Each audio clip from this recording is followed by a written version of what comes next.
Hello, this is Brian Oughton of Apologetics315. Today I interview Lee Strobel. Lee is probably best known as the author of a series of best-selling Christian apologetics books, The Case for Christ, The Case for Faith, The Case for a Creator, and The Case for the Real Jesus, among others. As a former atheist and professional journalist, Lee became a Christian after investigating the evidence for Jesus. The purpose of our interview today is to learn a bit more about Lee's background, ask him about his experience as an apologist and what advice he has for apologists, and find out what his current projects are. Well, thanks for joining me today, Lee. Oh, my pleasure, Brian. Thanks for having me. I'm a big fan of your website. I visit there multiple times a day, and it's just a tremendous resource, so I'm very happy you asked me to join you. Excellent.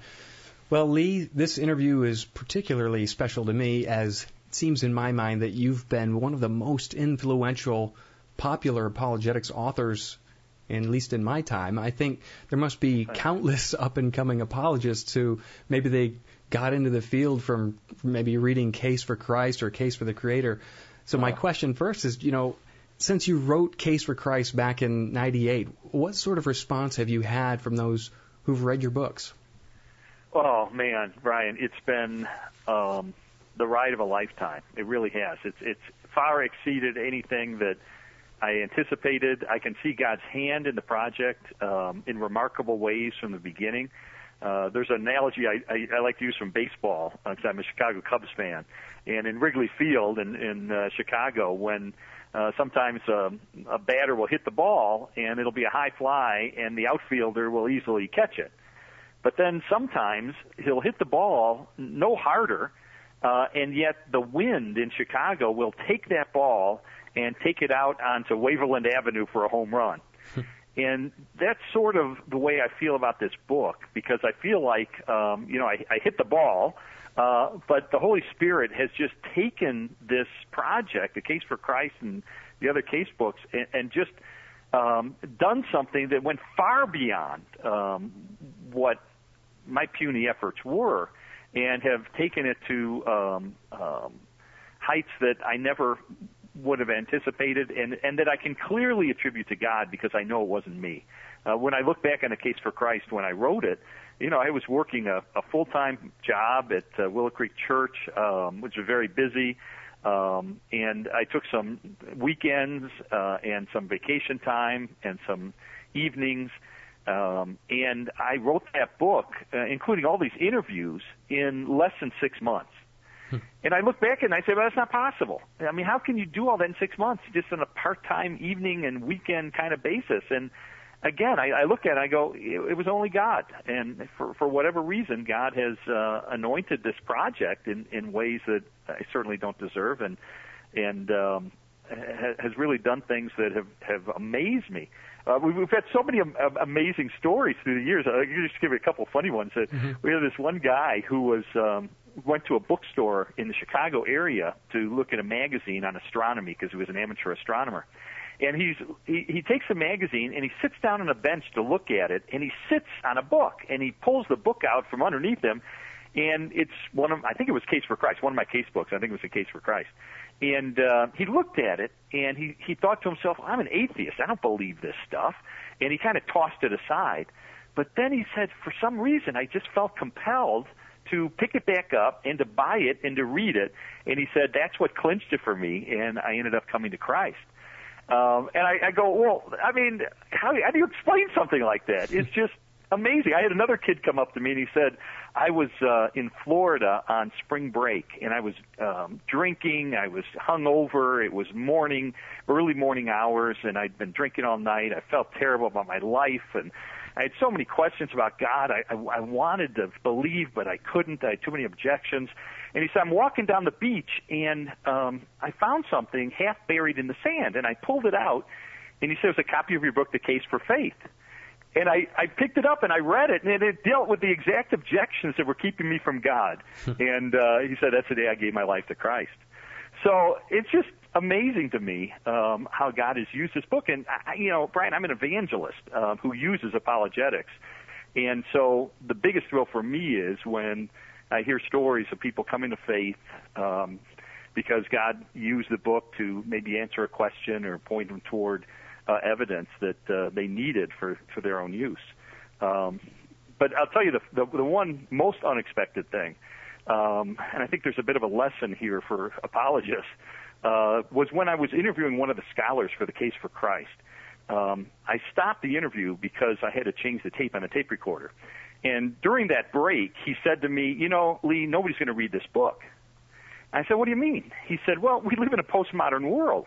I mean, young people especially, they're not interested in evidence for faith. They're not interested in historical data about the resurrection and things like that. He said, I don't think anybody's going to read your book. And I remember going home and telling Leslie, I said, nobody's going to read my book. I'm wasting my time, And I was really depressed. But here's the funny thing that is so unanticipated.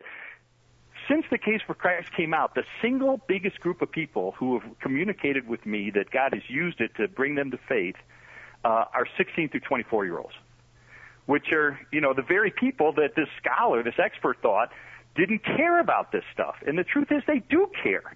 God has made us as rational beings, and for many people, they need evidence, they need facts, they have spiritual sticking points in the way between them and God, and they need some help resolving those questions and those doubts. And so it was a shock to me that so many young people responded in a positive way, and that's why we ended up doing student editions and even children's editions, because of the demand among young people to say, no, we care about this stuff. So anyway, that's kind of a long answer to your question, but it's one of those experiences in my life where I can point clearly to God and say that apart from whatever reason He decided to use this project, it wouldn't have gone anywhere. But He's just done things that have blown my mind. Huh. Well, I think maybe one of the things I can draw out from that is that you didn't think it would make that much of an impact, and it did. And that's really exciting. It should encourage us to stay the course and to do what God's put in front of us and be faithful with it. Exactly. You're exactly right. You never know when you feel God's leading you into an area of ministry and you say, well, I don't see any earthly way that this is going to make a difference. And yet God will use it in ways that will exceed our expectations. I remember when I proposed Case for Christ to Zondervan Publishing House, I'd done a couple previous books, and they'd done pretty well. But I went in and I said, okay, here's like 10 books that I'd like to write.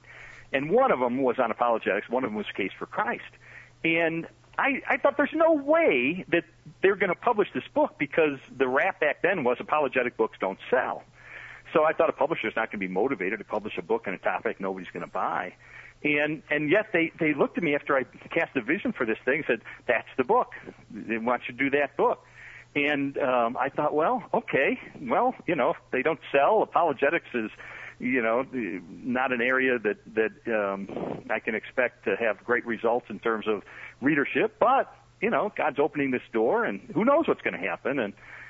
So I think you're right.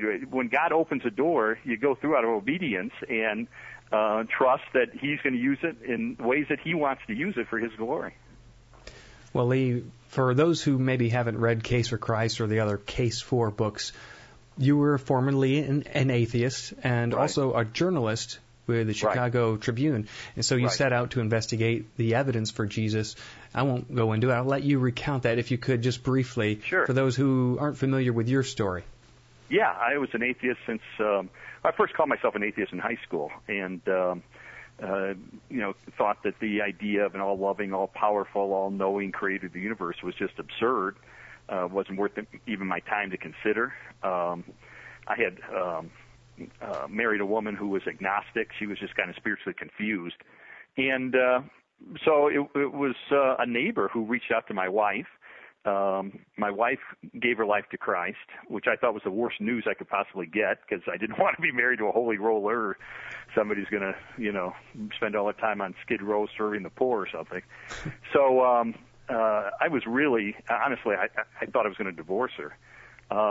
But I began to see positive changes in her character and values, and it encouraged me to go to church with her one day. Where Bill Hybels was preaching as a young guy and gave a message called Basic Christianity. And it knocked down a lot of my misconceptions about the faith. And so I decided that day to use my journalism training, my legal training, to systematically investigate whether there was any credibility to Christianity or any other world religion. And so I launched on what turned out to be a nearly 2-year investigation of the evidence of science, the evidence of history, philosophy, and so forth, trying to come to a conclusion about whether any of this made sense, whether there's anything to back any of this up.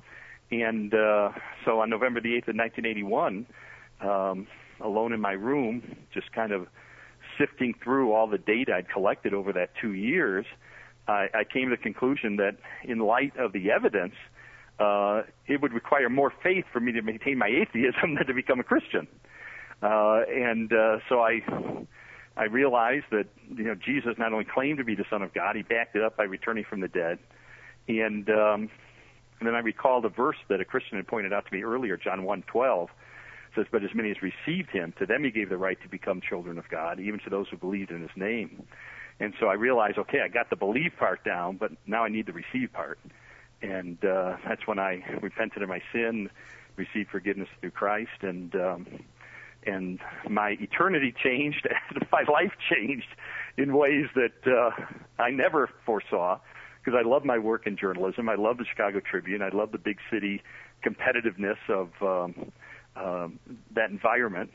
But God called me into other things, for which I'm really grateful, because I would have missed all this adventure of the Christian life, obviously, if that hadn't happened. As you're recounting that story, I think sometimes, well, what if the skeptic's listening to you, Lee?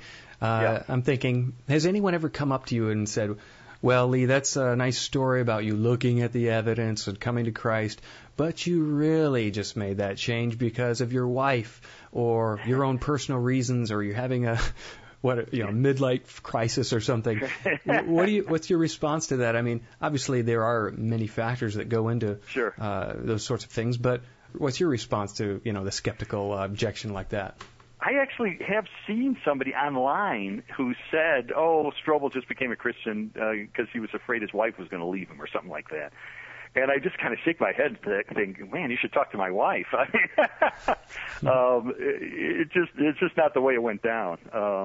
The problem in our marriage was really on my side, because I did not want to be married to a serious Christian. And I was the one who was talking about leaving. Because of that, she was willing to try to stay the course in the marriage, even though difficulties obviously were ahead, being married to a non-believer. But it was really my negative reaction to the idea of her being a Christian that caused the problems in our relationship. But it really was the changes in her character and her values and so forth that were the impetus that caused me to investigate. And so it was really the evidence that tipped the scales for me. I was not willing, as a principled person, to play along with something if it wasn't true. And I had to know, is there any substance to this? She claimed that the difference in her life that I was seeing was because of God. Well, I didn't believe in God. So I needed to find out, could there really be any evidence that supports this? Or might I be able to dissuade her from her faith if I'm able to find evidence that points in the opposite direction, and get out of this whole predicament by convincing her that her faith in Christ is misplaced and that faith is nonsensical? Well, it turned out the other way, and I just found that it was the evidence that was compelling, despite, as you say, there's a lot of factors that go into this. I had moral reasons for there not being a God. I mean, it wasn't just that I was intellectually, skeptical. That was true, but I was also living a very immoral life, and frankly did not want to have God looking over my shoulder, did not want to have someone to whom I was accountable. And so there are a lot of motivations that go into, why a person believes what he believes. Rarely is it purely intellectual, but in my case, the evidence, is what tipped the scales to say, wait a minute, if this is true, then Christ deserves my allegiance, my worship, my all. with that in mind, what role do you think, as an apologist, do you think that evidence plays over and against or alongside other reasons like personal or existential reasons? Or I'm kind of thinking of Pascal saying, the reasons of the heart. Yeah, I think it's people react in different ways. My wife's journey was much more a journey of the heart, in the sense that she, met a Christian who shared her faith, explained the gospel. It made sense immediately to Leslie. She did have questions, but those were pretty easily addressed, and she felt tugged toward God in very powerful ways after she had heard the gospel. And so her coming to faith was more of a process of the heart than the head.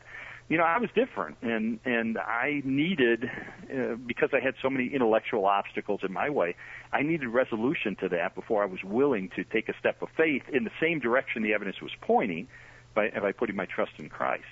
So I think people are different. That's why I love dealing with physicians, engineers, teachers, scientists, historians. I mean, people who tend to be people who are deal with evidence, deal with facts, deal with logic, deal with that which is real versus that which is just imaginary, or that which is wishful thinking. So I think different people react in different ways, and I think as apologists we need to recognize that sometimes we project on other people that they're like us, and so their questions must be our questions, and they must have the same obstacles that I had, and everybody's different, and I find that apologetics is effective in helping many people in their spiritual journey. For others, it's a whole different experience. Well, yeah, I think, when we get to heaven, will we find out that it was really your wife's prayers and not the evidence, or God, well, bingo. That's a very good point, because my wife, when she was a new Christian, met some women at church, and she told them, she said, I don't have any hope for my husband. He is a hard-hearted legal editor of the Chicago Tribune. He will never bend his knee to Jesus Christ. And this one elderly saint put her arm around her, kind of pulled her aside and said, oh, Leslie, no one is beyond hope. And she gave her a verse from the Old Testament, Ezekiel 36:26. Says, moreover, I will give you a new heart and put a new spirit within you. I will remove from you your heart of stone and give you a heart of flesh. And so my wife, unbeknownst to me, prayed that verse for me for the entire 2 years of my investigation behind the scenes. So she was praying for me, and I don't for a moment discount the power of that. I've seen God answer prayers in absolutely remarkable ways. And so, were my wife's prayers a factor in this whole thing? Yeah, absolutely. It's a multidimensional process. It's rarely a simple going from point A to point B by sifting through some evidence. Mm-hmm. Sometimes I think, I watch discussions online, or sometimes I take part in them, and I think, I wonder if the people who are presenting their arguments are also praying. Are they? Yeah. Are they, before bed, or are they sort of going to the Lord and just kind of crying out that these people that they're spending hours online arguing with, are they asking God for the right tone, or for the Holy Spirit to work on their heart? Because, yes, God might use these evidences and arguments, but it's really God moving on their heart, and how we have to just depend upon Him. And so that's why I wanted to ask you about that, is that I know in your testimony that played a key role, even though God used that, the different evidences, and it was able to speak to you through them, Yeah, absolutely. And when I began my investigation, I, even as an atheist, prayed. And I said, God, I don't believe you're there. In fact, I'm convinced you're not. But if you are, I want to meet you. I want to know you. So I was open enough to say, you know what, I'm willing to, take 15 seconds and pray a prayer to a God I didn't believe existed, because the stakes were so high. Mm-hmm. If He does exist, it changes everything. So it was worth me saying, God, I'm going into this, and if you're there, I really want to find you. I don't believe you are, but if you are, show yourself to me. And you know what? I think that's, those kind of things are, the power of prayer, is something, as you say, we won't really appreciate fully until we get to heaven. Wow. If I was at an intellectual point where I could honestly say, I can't believe in God, yeah. I still, in my heart, I would be like, God, if you're there, you've got to do something. I'm willing to serve you if you're there, but I can't believe. And so I wonder what's going on in people's hearts who would be even unwilling to serve a loving God if he did exist, or if they could be shown. And so sometimes I feel like before I even do any apologetics, I want to figure out, hey, listen, if it was real, wouldn't you want to believe? Wouldn't you be willing? Is your heart willing and submitted to a God? Should it be true? And would you pray? Wouldn't you pray just if he's there? What have you got to lose? I mean, it's not Pascal's wager, but surely there's no one going to be looking over your shoulder and mocking you for praying that prayer in private. Right. I always tell people, when I interact with them or speak to non-believers, I challenge them to, first of all, make this a front burner issue in their life. So in other words, to make this a priority to investigate whether or not God really exists. Number two, to do it with an open heart and open mind. To be like an umpire in a baseball game that says, I'm going to call a ball and a strike, regardless of how it affects the outcome, just because that's the truth of what, whether it was a ball or strike. So I tell people, be open-hearted about it and be sincere about it. And part of that would be to say, if they're willing to say, God, I don't believe you're there, but if you are, show yourself to me.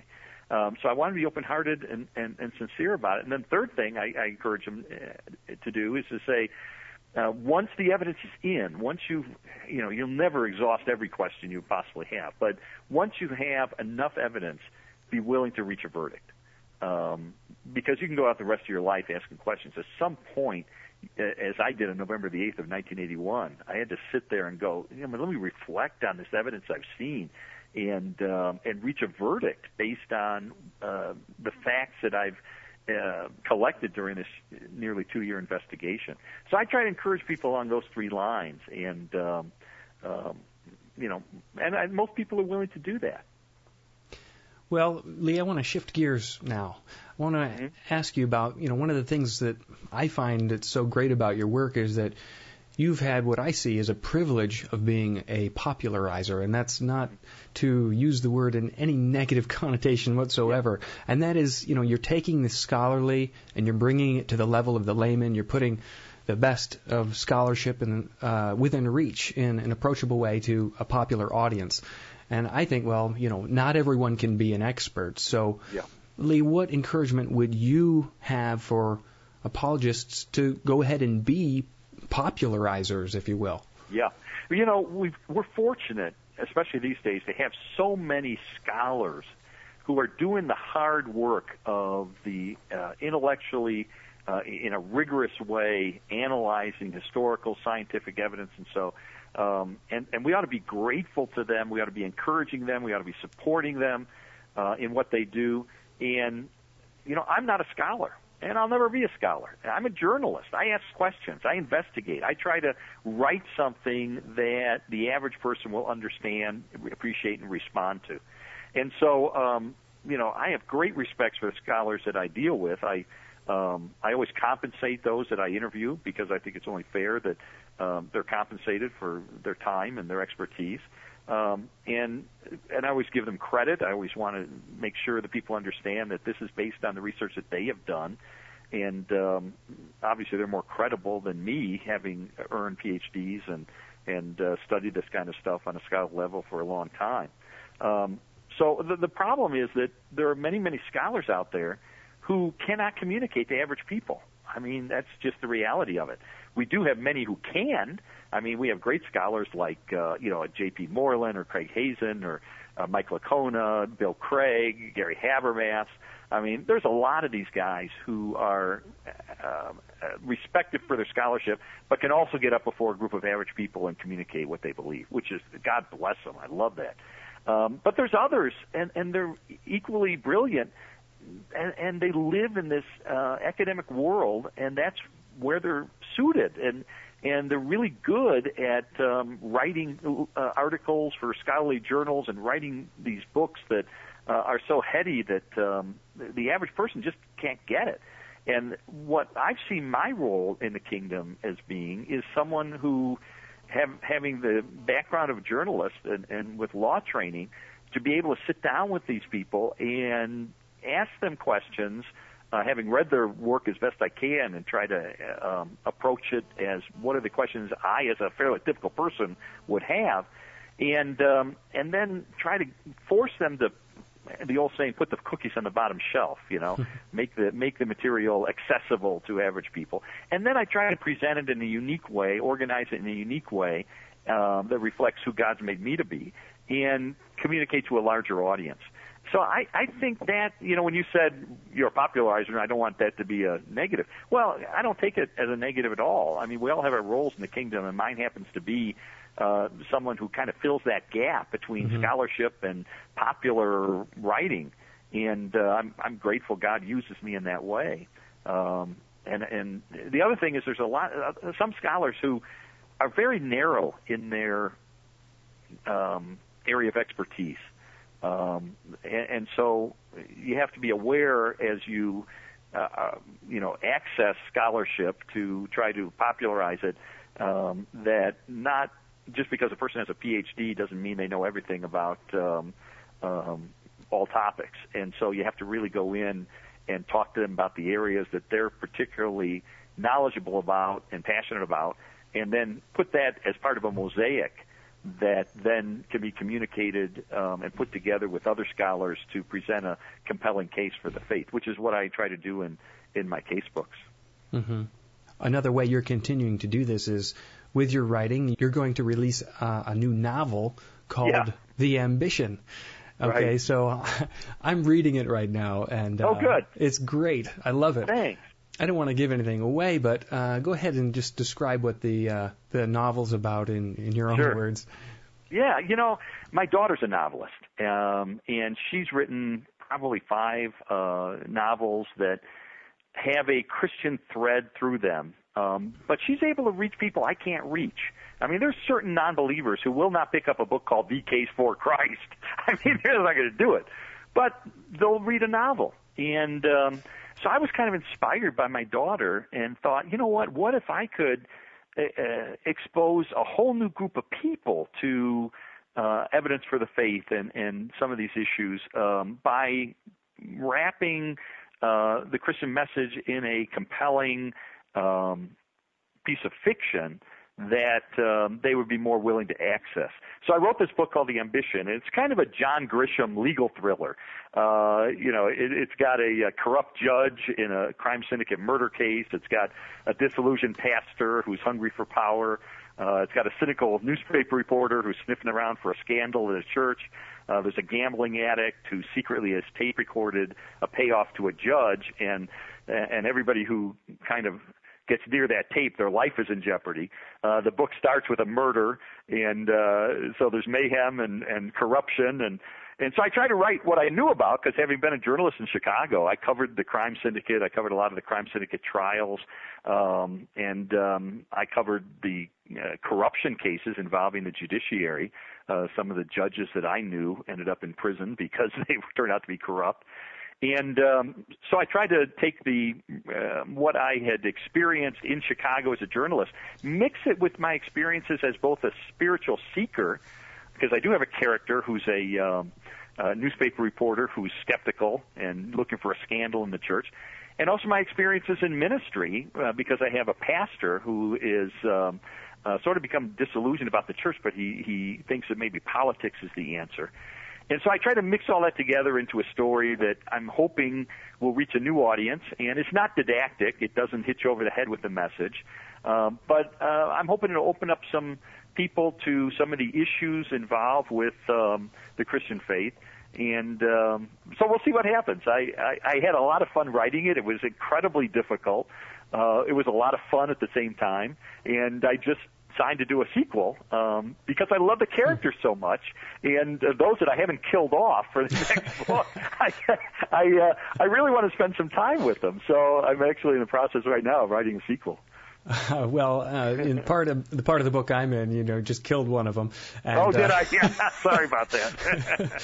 Way to go, No, there's so many elements in there. It's definitely a Chicago book, and there's a lot of things that I thought, well, this is just Lee, loving his hometown, and but there's a lot of things I think. Well, I looked at it thinking, all right, Lee, he's writing this novel. This is maybe unknown territory. I don't know. And, so I'm skeptical. I'm thinking, all right, give you the benefit of the doubt, but, it's going to be cheese. In the back of my mind, I'm thinking, don't step out into an area that's not yours. But I'm thinking, wow, this could really take off. And, I'm thinking, if a skeptic was reading it, would they think, oh, here I'm being preached at? And I thought, they're going to latch onto the character there's a character that you're going to latch on to, and you're going to kind of follow them and say, yeah, I want to see the pastor go down, or whatever. Right. So and then you create a lot of tension, and the dialogue is real. There's some really good back and forth dialogues and twists and turns. Like, oh, that was clever. Really clever.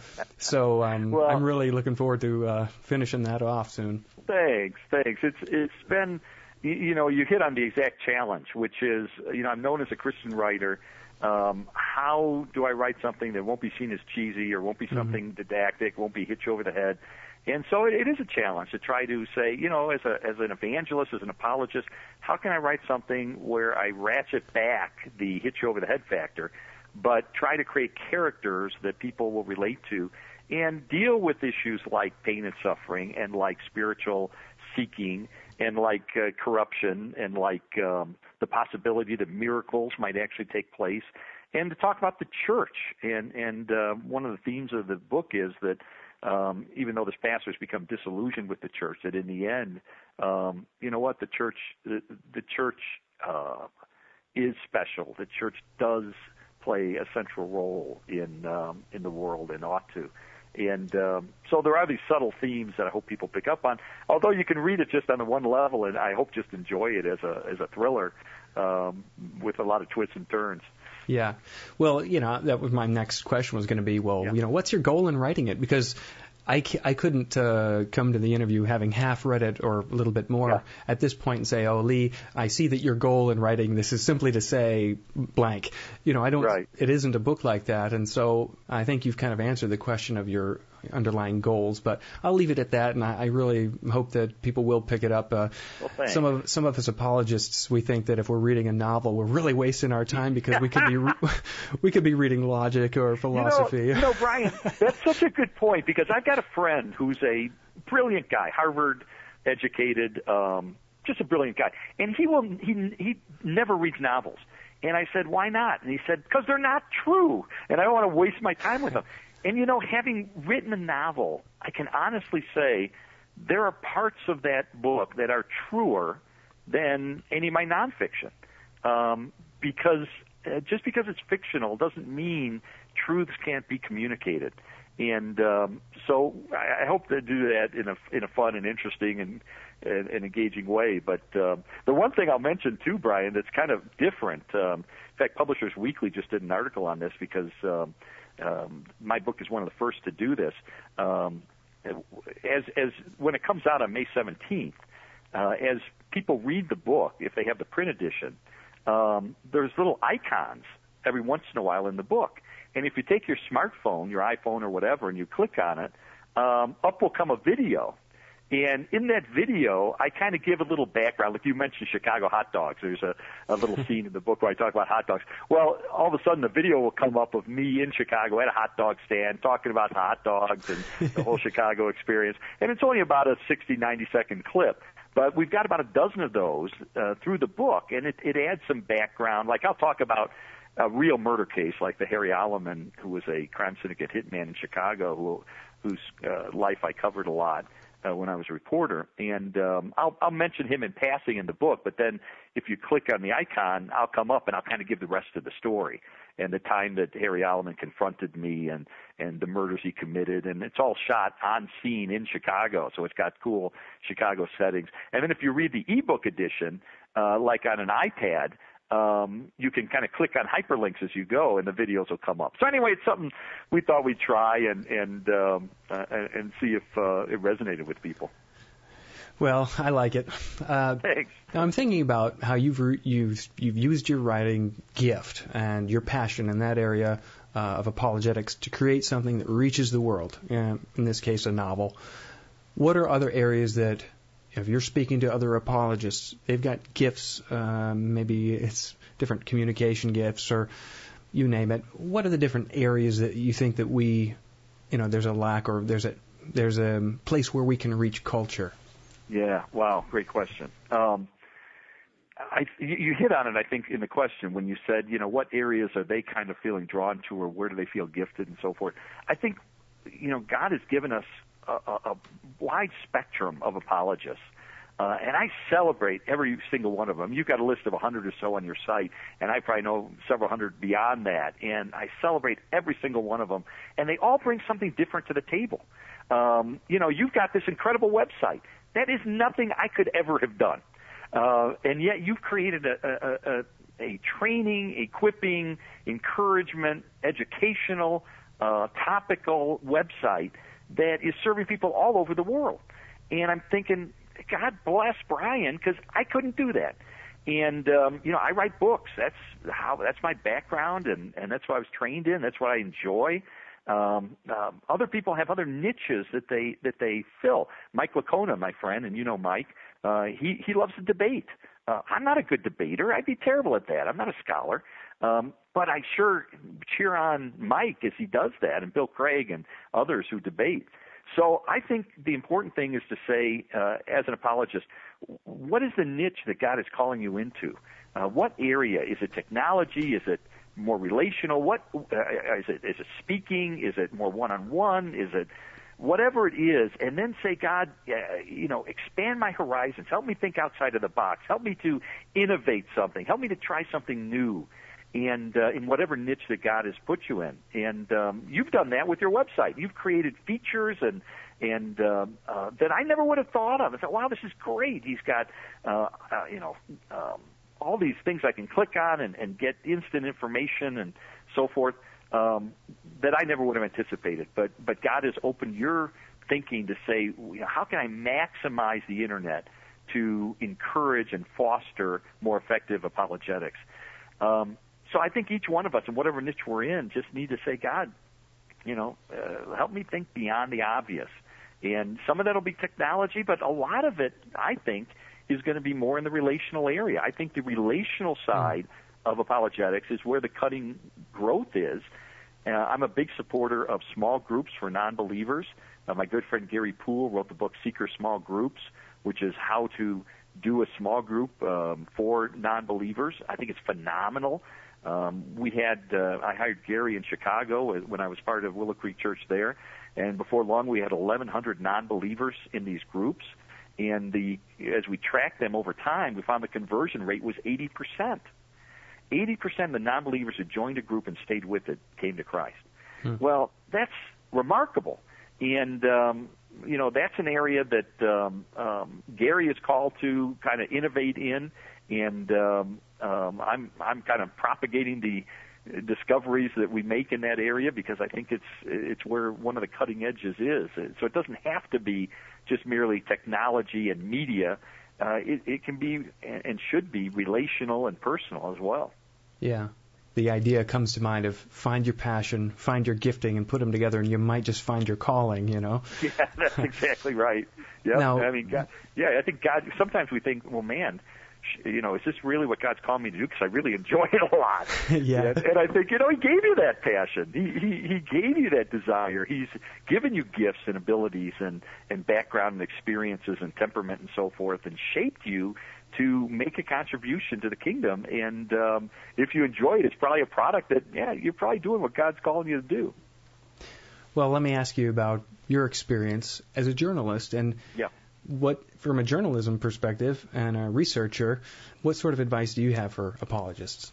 Well, I think asking questions is key, and it's the attitude with which we ask them, and it's the curiosity that's expressed, and it's the willingness to say, I don't have all the facts. I'm not the world's leading expert. That's why I'm asking questions of you.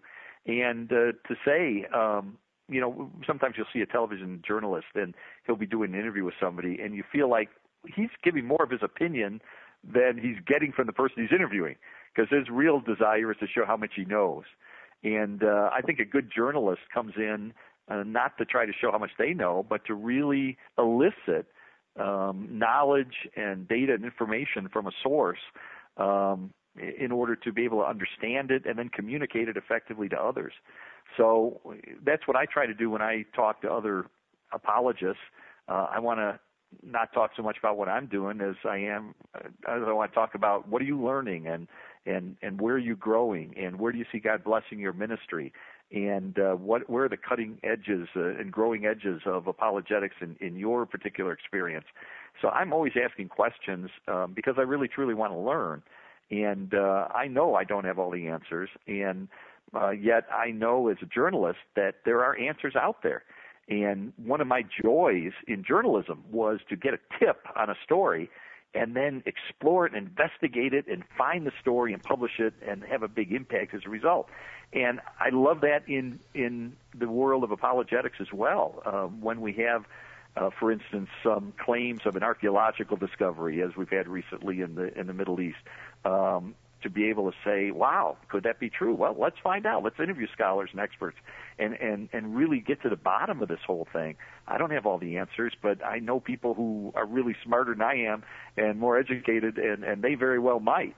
So I like pursuing, information in a sincere way, in a dogged way, as you say, not taking anybody's word at face value, but asking for why they believe what they believe to make sure they can back it up. Well, I think that's good. So I want to ask more advice. Yeah, and sure. I'm asking it on behalf of those people that I kind of alluded to maybe earlier, where they read Case for Christ, really ignited something in their heart. They're like, wow, I found it. I found apologetics, and they've got the bug. But they're thinking, yeah, what do I do with this? Where do I go with it? And yeah. Lee, you've been in this field for a little while, and I'm wondering what you would say to those people coming up to you after a talk and say, hey, I really want to get into this. Where do you point me?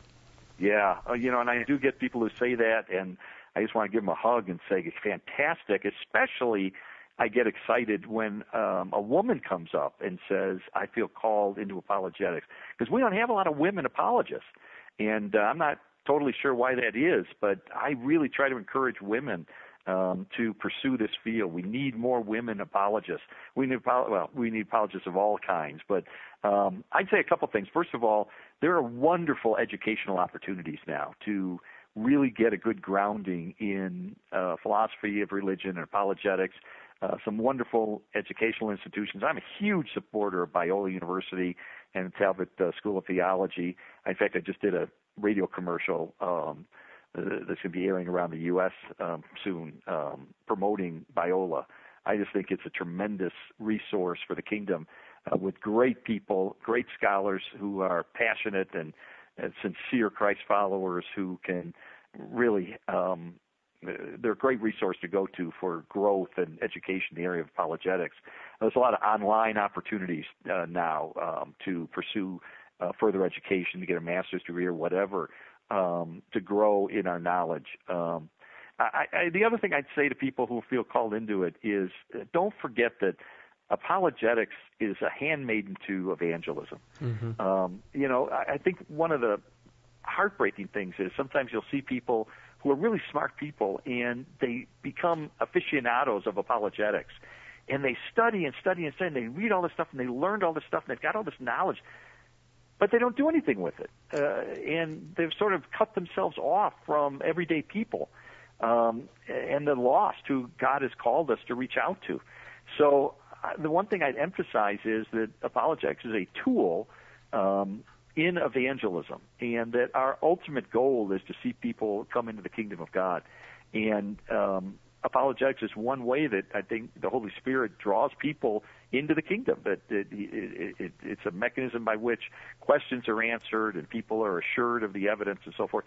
And but we have to keep in mind, what is the goal here? I remember when my son was a little kid, like 7 years old. He was on a soccer team, and they lost every game, but they looked good. I mean, they're passing the ball pretty well, but they always lost. And finally, I said one day to Kyle, I said, what's their goal as a team? What's your goal?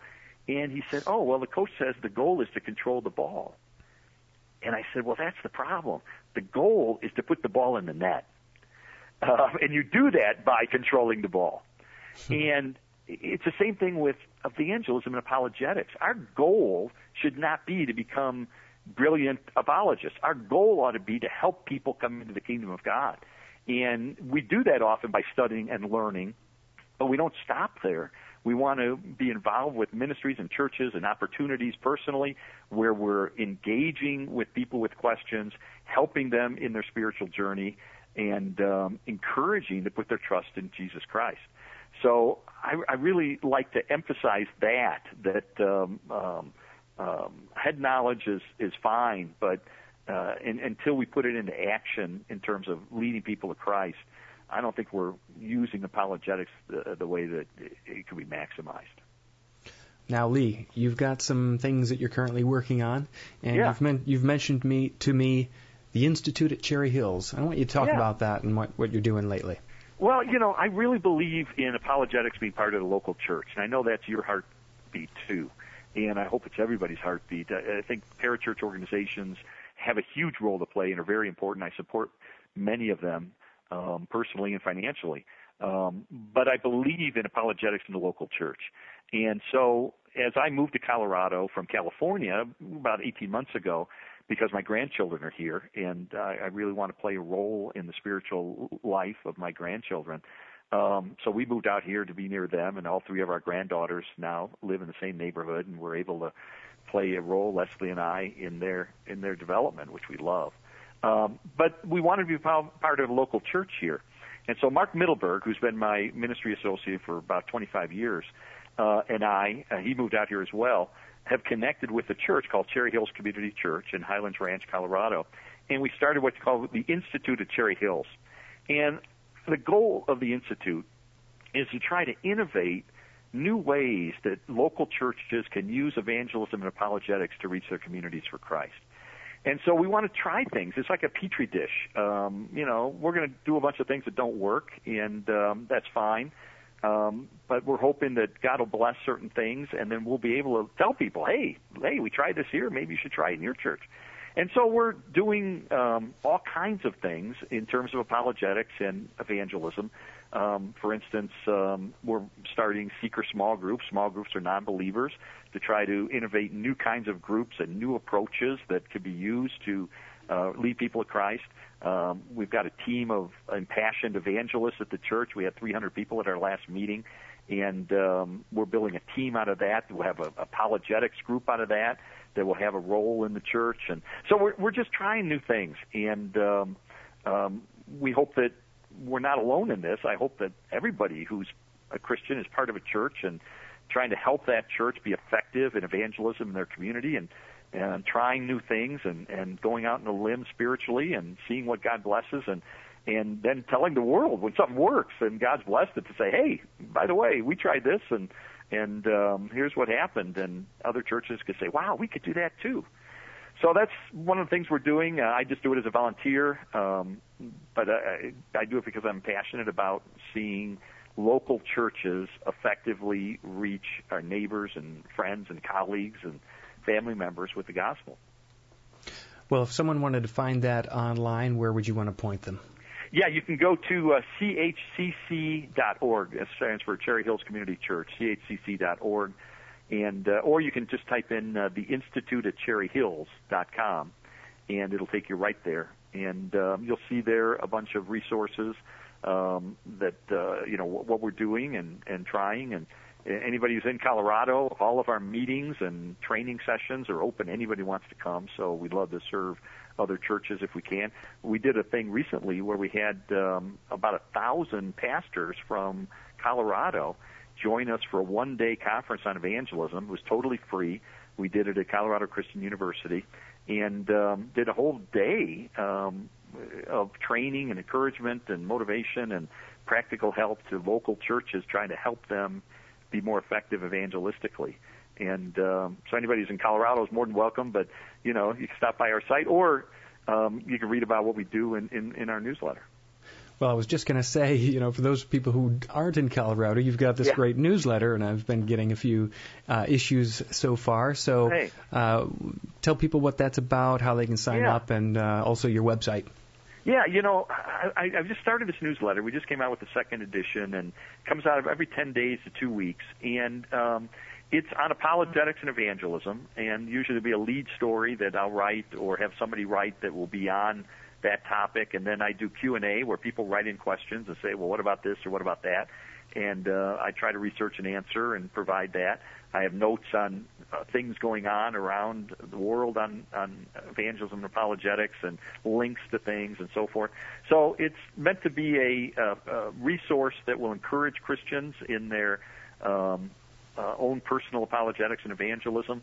I'm hoping that non-believers who read it will be encouraged to and ask questions. I've been getting enormous amount of questions submitted by readers, which has been so encouraging because, I don't know how many I've received, but of the scores that I've received, all but one, and one was not, bad, but they were also sincere and encouraging. Lee, I've got a question. It's really hanging me up in my spiritual journey. I need to understand why this or this. And I just love the tone that people have of saying, I really want to know. Help me find an answer. And again, I'm not the world's leading expert. But I'll call the world's leading expert and find out and get a good answer. So we do that, and it's totally free. It's called Investigating Faith, and they can get it at leestrobel.com or BibleGateway.com. I'm doing it in partnership with Bible Gateway. So either place, if they go to leestrobel.com, you'll not only be able to sign up for the free newsletter, but you can see the trailer we did on my novel, which is like a 60-second thing. Did you see that, Brian? Yeah. Isn't that cool? Yeah, it's good. It's such a cool job of doing this like 60-second Hollywood-type trailer on the novel. Anyway, my website, it's totally free. There's hundreds of free video clips there, and one of my projects over this next year or two is to continue to fill that reservoir with good video clips that people would benefit from. Well, Lee, thank you for everything you've done and for what you continue to do. And thanks for joining me for the interview. It's been great. Well, Brian, it's been great to connect with you, and I appreciate the people that access your website. I know there are people that care about truth, care about God, care about reaching the lost, and so I feel a great kinship with them and with what you're all doing. So thank you for the contribution you're making as well. I've been speaking with apologist and author Lee Strobel. Links to all of Lee's resources can be found at today's blog post at apologetics315.com. If you have enjoyed today's interview, please share it with a friend via Facebook or Twitter, and remember to subscribe to this podcast in iTunes, as podcast episodes are released a day in advance of their blog posting. While you're in iTunes, please leave a positive review. This is Brian Auten of Apologetics315, and thanks for listening.